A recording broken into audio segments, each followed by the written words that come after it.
manusia, semua dari kita itu bisa melakukan sebuah kesalahan, kaidahnya. Kemudian di antara orang bersalah terbagi dua.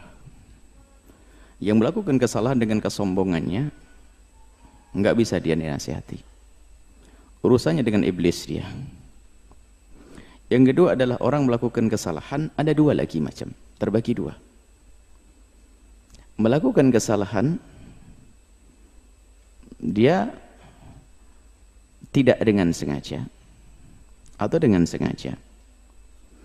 Kalau melakukan kesalahan dengan sengaja, yang perlu dibenahi adalah kesadarannya. Yang perlu dibenahi adalah hatinya. Kenapa dia melakukan kesalahan dengan sengaja? Ada melakukan kesalahan tidak sengaja. Nah, ini yang banyak dari kita. Kalau melakukan kesalahan dengan sengaja, ya tobat, sadar, selesai. Diingatkan. Selagi tidak dengan kesombongan, mudah diingatkan. Tapi ada orang yang melakukan kesalahan dengan tidak sengaja. Ini yang banyak. Nah, ini mungkin akan kita kembangkan, melakukan kesalahan tidak sengaja. Ini husnudzan kita kepada hamba Allah dimanapun mereka berada. Orang yang membuat lagu itu, nah, kita itu begini, kadang kita itu pengennya orang itu nggak salah, itu salah. Jadi kalau ngelihat kesalahan orang langsung dihabis, loh memang kita ini selama ini bergaul dengan siapa? Dengan manusia, bukan dengan malaikat kok. Kita ini kadang-kadang masuk kutub ekstrim. Semua orang kalau salah langsung dihabisin, jeder. Wah, dianggap nggak punya kebaikan sama sekali. Ini juga salah. Ekstrim yang lain lagi adalah salah sudah dibela, sudah salah dibela. Ini juga nggak benar nih, dua kutub yang salah ini. Melihat orang salah, nggak memilah-milah, nggak bisa. Pokoknya salah begini langsung dihabisin. Kadang di media, di ekspos ini, lu kok merendahkan orang? Memang kita ini selama ini dengan siapa? Dengan manusia bisa salah. Kita pun yang ngomong punya salah banyak kok. Sisi lain, sudah salah dibela. Ini semuanya nggak benar dua model manusia ini. Maka ayo menjadi orang adil di sini. Jika ada orang bersalah, ya, itu adalah kalau memang atas dasar ketidaksengajaan, kita kembalikan kepada Allah, semoga dia mendapatkan kebaikan dalam niatnya. Jangan langsung habis jeder. Mungkin niatnya baik, kita tidak tahu itu. Nah, berkenaan dengan kisah lagu tentang Siti Aisyah itu, nah ini kita masih husnudzon. Semoga yang membuat lagu itu niat baik. Memang di sana ada provokasi, ada hamba-hamba yang mencoba merendahkan Sayyidah Aisyah yang tidak pernah rendahkan, dimuliakan oleh Allah. Ada sekelompok orang semacam itu. Lalu muncul lagu-lagu tentang Siti Aisyah. Satu sisi mungkin niatnya baik. Nah, ini kita kembalikan pada niatnya. Insya Allah, dan ini husnudon yang menyusun syair tentang Siti Aisyah itu sampai dilakukan itu, insya Allah saya tidak kenal. Insya Allah niatnya baik untuk mengangkat tentang Siti Aisyah, agar orang mensuri teladan Siti Aisyah. Dari sisi ini sesuai dengan niatnya adalah baik.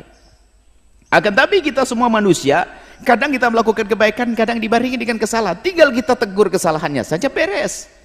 Siapa yang tidak pernah bersalah? Siapa yang sempurna dalam melakukan? Kita melakukan sholat kadang ada salahnya, takbirnya kurang begini ada. Kita melakukan zakat ada kurang ini. Ada kekurangan itu wajar. Hanya yang penting adalah yaitu kita sadar kalau kurang, yuk kita benahi. Maka berkenaan tentang kisah syair Siti Aisyah yang disandungkan itu, kalau benar syair yang itu yang dilakukan itu, maka kita husnudzon semoga yang membuat syair mendapatkan pahala besar dari Allah karena niatnya baik dia. Adapun ada kekurangan di dalam syairnya, ya itu adalah sifat manusiawi, sudah kemanusiaan, sudah manusiawi. Ada kekurangannya, tinggal yuk kita sempurnakan. Tidak perlu kita menghujat orang semacam ini, nggak ada. Dia niatnya baik, menghadirkan kisah Siti Aisyah yang baik. Hanya kalau ada kekurangannya, mari ayo kita benahi bersama. Dan semoga yang membuat atau yang menyenandungkan mendengar suara ini lalu mencoba mengubah liriknya. Baik, jadi seperti itu. Jangan langsung kita habisin seolah-olah nggak punya kebaikan sama sekali.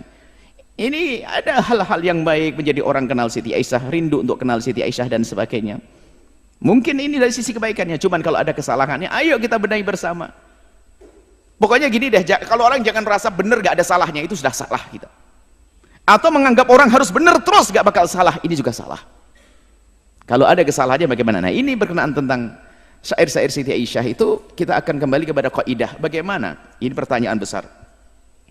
Apakah diperkenankan kita menyifati istri-istri baginda Nabi dengan sifat-sifat jasadiyah, jasadnya? Ulama memberikan rambu-rambu di sini. Sayyidat Aisyah, Sayyidah Khadijah Kubra dan yang lain adalah ummahatul mu'minin. Kami yakin Anda rindu syafaat Rasulullah. Kami yakin Anda semua adalah orang yang ingin mulia bersama Rasulullah. Dan termasuk membuat syair itu insya Allah tidak terlintas di hatinya untuk merendahkan istri Rasulullah.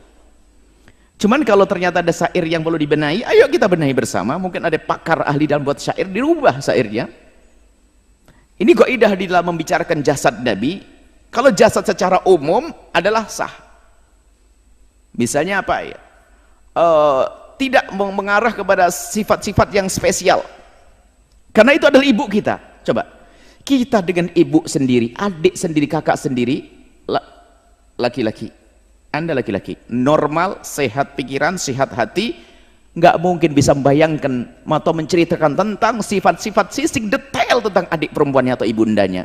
Mohon maaf, tentang bibir, tentang ini, nggak bisa. Nggak bisa. Khusus mahramnya itu nggak bisa. Kecuali sudah hatinya rusak karena nonton yang enggak tonton ini, sampai naudzubillah, sampai ada orang melakukan kehinaan dengan saudaranya sendiri. Ini beda. Tapi normal, sehat, punya kemuliaan, nggak bisa. Menceritakan tentang detail fisik ibundanya bagaimana, yang bakal didengar oleh orang, sementara wanita akan dijaga, ditutup. Menyebut tentang fisik yang sangat pribadi kepada orang lain, dan orang itu bisa saja laki-laki membayangkan, oh ibundamu, nggak bisa, nggak punya adab.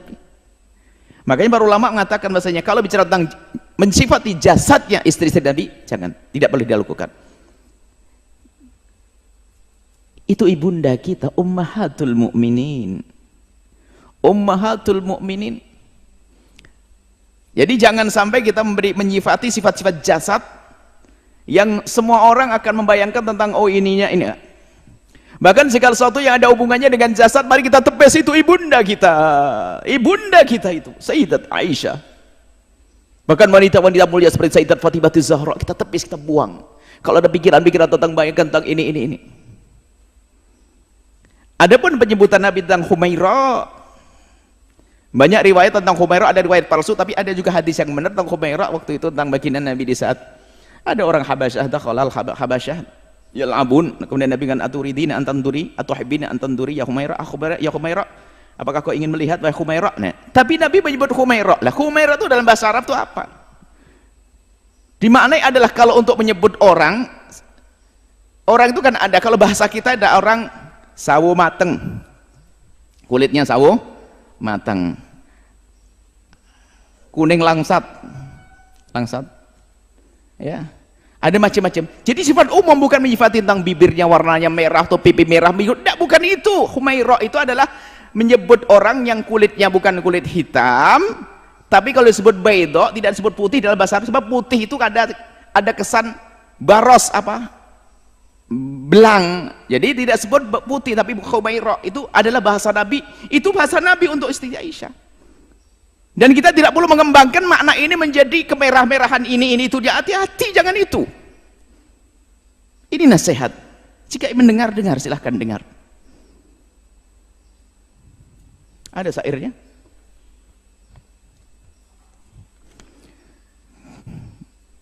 Nah ini mungkin yang membuat atau ingin mengembangkan lagu ini, coba syairnya digubah ya, agar kita hadirkan sifat-sifat istimewa dari Sayyidah Aisyah. Selain dia bersifat jasad, apa Sayyidah Aisyah punya kelebihan? Cerdas. Sampai dia mujtahidah, termasuk minal muktsirin min riwayatil ahadithi, orang yang paling banyak beratkan hadis, cerdas, pandai, tangkap, penuh kasih, tegas tapi sejuk wajahnya. Nabi Sayyidah Aisyah. Jangan difati dengan sifat, mohon maaf saya tidak tega membacanya. Ada di bait yang pertama ini. Barisan pertama itu mulia indah, kemudian bisa diganti setelahnya. Mulia indah, kemudian berseri, boleh. Masih wajar. Tapi itu mulia indah, ada tengah-tengahnya, digantilah dengan mungkin sejuk, wajahnya sejuk. Bisa jadi semacam itu. Kemudian ada bait yang bait pertama baris kedua kami pun tidak bisa membacanya karena saya tidak bisa membaca semacam itu. Bisa diganti itu misalnya dengan mungkin sifatnya ditonjolkan cerdas, pandai dan penuh kasih sayang, bisa saja diganti seperti itu. Bukan menyifati wajah, saya tidak bisa membacanya. Baris yang kedua dari bait yang pertama, cerdas pandai, penuh kasih sayang, dan penuh kasih sayang bisa, atau diganti dengan pokoknya coba yang punya. Kemudian yang terakhir, bukan ini bait pertama, bait kedua ya. Bila marah Nabi kan memanja, memang Nabi selalu menghibur, ditambah saat diganti di bawahnya itu bukan dengan itu, menghibur hatinya, bisa dikatakan menghibur hatinya. Nabi selalu kalau Siti Aisyah marah adalah berusaha untuk menghibur hatinya tanpa menghadirkan satu yang ya intinya untuk menjaga jangan sampai kita punya bayangan-bayangan yang kurang pantas kepada ibunda kita. Adapun baginda Nabi pernah minum di bekas gelasnya Sayyidah Aisyah, mungkin bisa saja bekas gelasnya diganti tanpa harus menyebut bentuk fisiknya. Tapi itu masih tapi kalau sudah membentuk warna dan menyifati wajah ini itu, ayo kita hindari. Apalagi jasad yang lainnya, naudzubillah. Kemudian yang selanjutnya ada video klip barangkali yang su'ul adab ya. Dan mungkin niatnya juga baik karena belum mengerti. Sudah syair tentang Siti Aisyah, Sayyidah Aisyah digambarkan tentang perempuan yang berdandan dan sebagainya. Seolah-olah Siti Aisyah itu dan paling tidak pantas itu semuanya. Ini nasihat buat saudara-saudaraku pecinta sholawat. Ayo kita waspada dalam hal-hal yang semacam ini. Itu saja mungkin. Jadi yang membuat lagu dan yang ingin menyebar itu kami yakin husnudon karena rindu agar Siti Aisyah betul-betul jadi suri toladan. Akan tapi saya manusia, saya pun ngomong begini dalam satu jawaban ada yang salah kok kalau ada yang nyari. Dan saya siap untuk menarik diri kalau tobat, saya siap. Tobat bagi saya adalah sesuatu yang harus saya masuki pintu itu, karena orang salah nggak ada lagi kecuali harus tobat. Maka saya pun yakin Anda yang membuat lagu dan menyebarkan lagu itu, Anda adalah orang-orang yang tulus dan ikhlas. Orang-orang yang tulus dan ikhlas, tinggal sekarang sempurnakan. Ayo sempurnakan. Kalau Anda buat program sudah baik, ada kekurangannya, sempurnakan program Anda untuk membawa Siti Aisyah jadi suri teladan kaum wanita. Ayo kita sempurnakan bait-bait syair yang dibenahi. Kemudian juga jangan sampai memperagakan tentang sahabat-sahabat Nabi, istri Nabi. Ingat itu ibunda kita, ibunda istri baginda Nabi SAW, ummahatul mu'minin. Ini bisa kami sampaikan ya. Semoga Allah memberikan balasan segala kebaikan kepada siapapun yang berniat baik. Kemudian semoga Allah memberikan keinsafan kepada kita, siapapun dari kita yang bersalah kemudian ingin membuat perubahan. Jangan sampai Allah menjadikan kita orang sombong yang tempatnya di dalam kehinaan di neraka.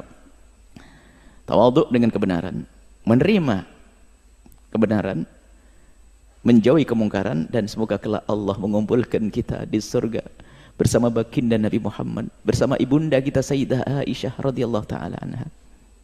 Sayyidah Aisyah radhiyallahu ta'ala dan Sayyidah Khadijah al-Kubra dan istri-istri Nabi yang lainnya. Mereka wanita-wanita mulia, ummahatul mu'minin, ibundanya orang beriman. Jaga lisan kita, jaga pena kita untuk tidak menulis, agar tidak menulis sesuatu yang menunjukkan sesuatu yang tidak pantas tentang jasad-jasad. Bicara ini saja insyaallah ya. Semoga Allah mengampuni kita semuanya, menjaga hati kita, menjaga lisan kita, menjaga semuanya yang Allah berikan pada kita sehingga tidak kita gunakan kecuali untuk yang Allah ridhai. Ini saja.